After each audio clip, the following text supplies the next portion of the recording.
Have you ever opened your eyes in the morning and immediately felt late? Not late for a meeting, not late for a task, but late in life? As if the day had already started without you, and you're waking up to chase it? You sit up and try to gather yourself, yet your mind is already reaching outward, already scanning for problems, already searching for proof that something is waiting to go wrong. And you can feel that familiar weight settle in your chest before your feet even touch the floor. And even if nothing terrible has happened, even if your life looks fine from the outside, you still carry that private feeling that you're starting from the wrong place, like you're waking up in reaction mode instead of leadership mode. This is the story of Ethan, a man who didn't lack ambition, didn't lack intelligence, and didn't lack effort, yet somehow lived inside mornings that quietly drained his energy before the real day even began. Ethan wasn't careless, and he wasn't irresponsible, because he cared too much. And that care often turned into pressure, and pressure always shows itself first in the way you begin your day. He woke up each morning, telling himself that today would be different, that today he would focus, that today he would be calm. Yet his first movement was always the same, automatic and fast, like a reflex he never questioned. His hand reached for his phone, not because he truly needed it, but because his mind had learned to use it as a bridge away from silence. And silence was where his anxiety liked to wait. It never felt traumatic to Ethan because it was ordinary, because everyone did it, because it looked harmless. Yet the real effect was hidden in what it trained his attention to expect. Before his feet touched the floor, he checked notifications, messages, headlines, work chats, and within seconds, his nervous system received a signal that shaped the day without asking permission. The signal was simple and cruel. The world is already moving. People are already ahead. Problems already exist, and you are waking up behind the curve. So even on quiet mornings, even on days with no emergencies, Ethan felt tension in his shoulders, urgency in his thoughts, and a subtle fear that he was missing something important. He brushed his teeth while thinking about deadlines. He got dressed while replaying conversations, and he ate while scrolling, as if being alone with his own mind was something to avoid. And the strange part was that he thought this was normal, because so many people live like this. So many people call this adult life, and so many people accept it as the cost of being responsible. He didn't feel responsible, though. He felt trapped, as if his day belonged to everyone else before it belonged to him. He would walk into the morning with an invisible weight on his shoulders, and he couldn't explain it because nothing heavy had happened yet. But his body was already acting like danger was near. Sometimes he tried to fix it with bigger solutions, because big solutions feel hopeful when you're tired of small failures. He watched videos about perfect morning routines, bought supplements, downloaded habit apps, and promised himself he would wake up earlier and become a new person by force. But every plan collapsed at the exact same point, not later in the day, not after lunch, not after work, but right at the beginning, because the beginning was where his mind was being programmed. The first 5 minutes were always the weak point, because the first 5 minutes decided what his brain would search for all day. When the first 5 minutes were chaotic, the rest of the day became damage control, and even good intentions couldn't survive that kind of start. Ethan's life wasn't falling apart, yet it was quietly shrinking, because anxiety at the start of the day makes you live smaller without realizing it. He stopped taking risks, not because he didn't want growth, but because his mind was always tired, and tired minds choose safety over possibility. He delayed projects, avoided uncomfortable decisions, and stayed in habits that numbed him, because it's hard to build a new life when you wake up already emotionally flooded. He kept telling himself he needed discipline, yet discipline is hard to access when your nervous system begins the day in threat mode. Over time, that constant morning pressure hardened into a deeper belief, a belief he never said out loud, but carried everywhere like a quiet label. Maybe this is just who I am, he thought. And that thought felt heavy because it sounded like a conclusion instead of a season. Maybe I'm the kind of person who tries. but never really changes. And once you believe that, you don't just lose motivation, you lose identity. One morning, Ethan sat on the edge of his bed and stared at the floor. And for a rare moment, he didn't reach for his phone immediately, not because he was strong, but because he felt empty and tired of repeating himself. In that quiet second, he noticed how quickly his mind searched for an escape, how urgently it wanted stimulation, and how uncomfortable it felt to simply exist without input.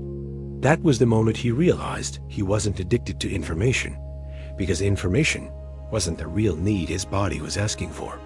He was addicted to escape, because escape was how he avoided feeling his fear, his uncertainty, and the quiet dissatisfaction beneath his busy life.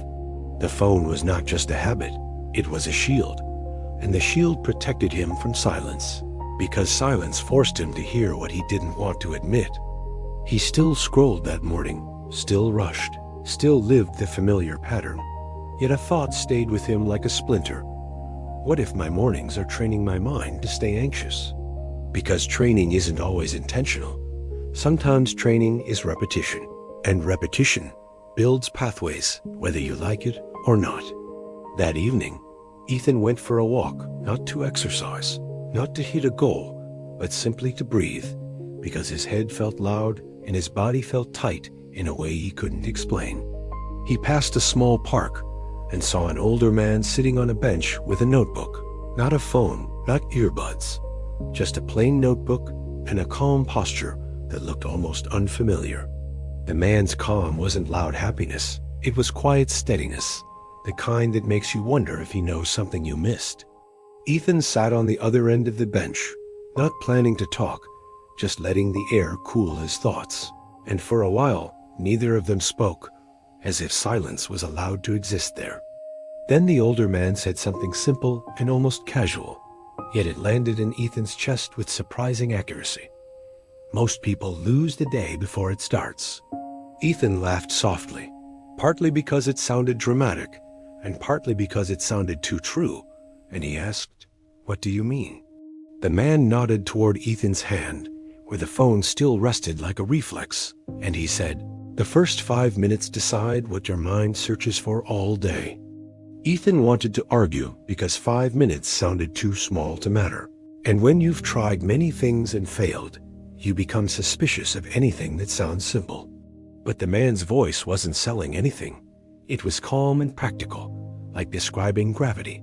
And that tone made Ethan listen differently. The man explained that if you begin your day with threat, your mind learns to expect threat. And once your mind expects threat, it creates stress even in silence, even when nothing is happening yet. Ethan felt exposed by that sentence, because it described his mornings perfectly, the way he felt attacked by the day before the day did anything to him. Ethan asked what he should do instead, and the man didn't offer a long routine, didn't offer a perfect schedule.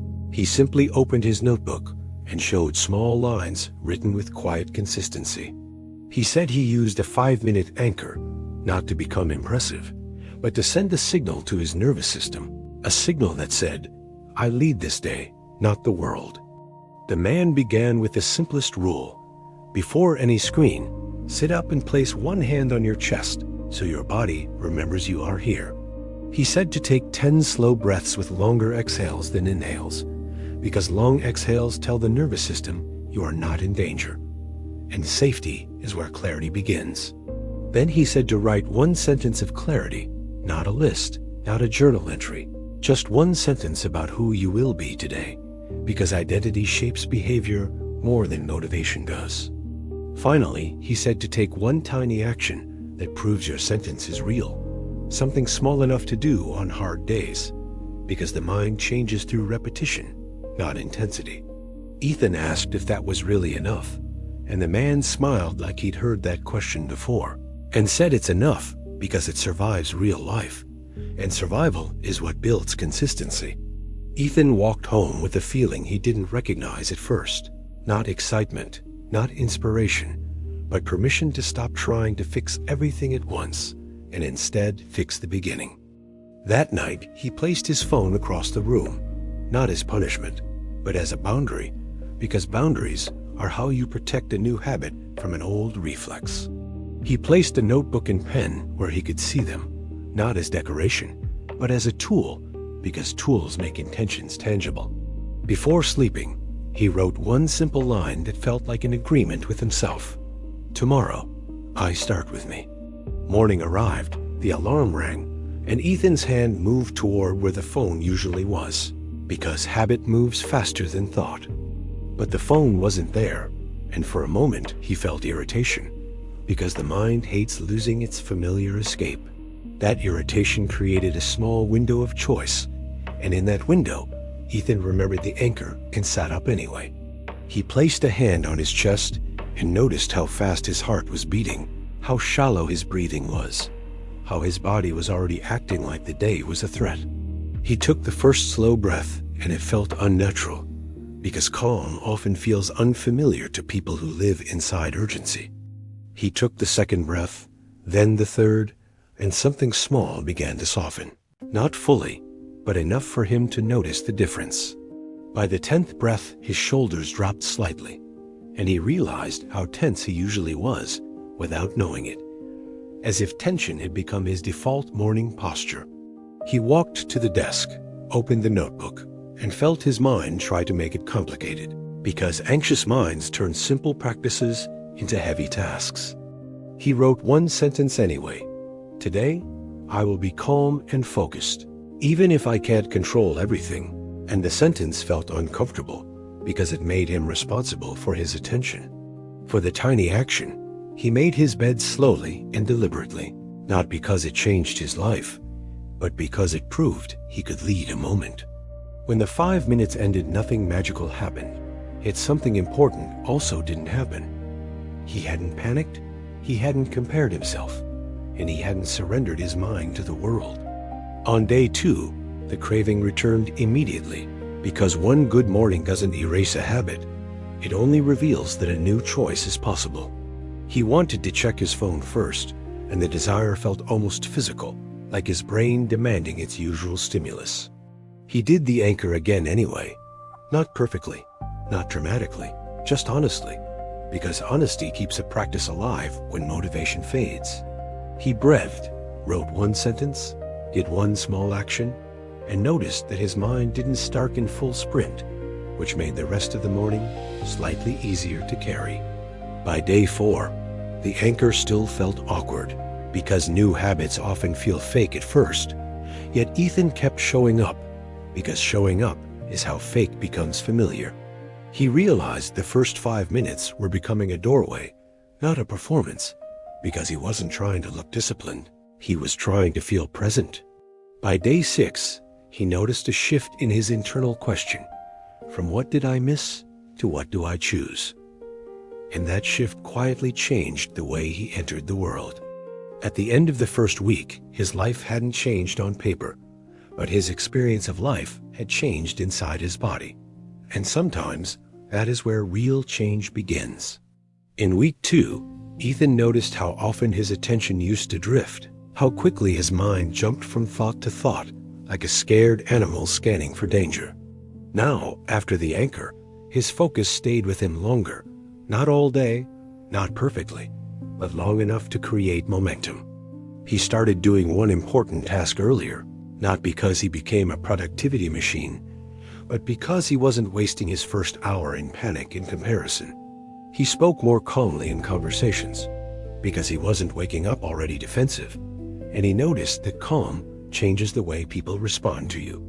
He felt less irritation at small problems, because he had already practiced steadiness before the problems arrived, and steadiness changes how problems feel. Week 3 brought a deeper realization. The anchor wasn't giving him productivity, it was giving him identity, because every morning it repeated the same message through action. He began to believe, I am the kind of person who leads my attention, not through affirmations, but through evidence, because evidence is what the brain trusts. He learned, I am the kind of person who chooses calm, because he practiced calm before the world could tell him what to fear. He started to feel, I am the kind of person who begins with intention, because intention became a daily behavior instead of a vague wish. Ethan still had mornings where he failed, mornings where he grabbed the phone, mornings where he rushed, because change is never a straight line. But he stopped treating failure as proof that he was broken, and he stopped using one bad morning as permission to abandon the practice. He treated failure as feedback, and he returned to the anchor, because returning is what builds a habit, not perfection. Around day 20, Ethan noticed the world still had noise and demands, but those things felt slightly less personal, like they didn't automatically control his emotional state anymore. He felt a small layer of inner stability, not constant happiness, but a steadier baseline, as if his nervous system stopped living at the edge of a cliff. His sleep improved, not because his schedule changed, but because his mind wasn't trapped in a constant loop of unfinished stress that began every morning and never fully ended.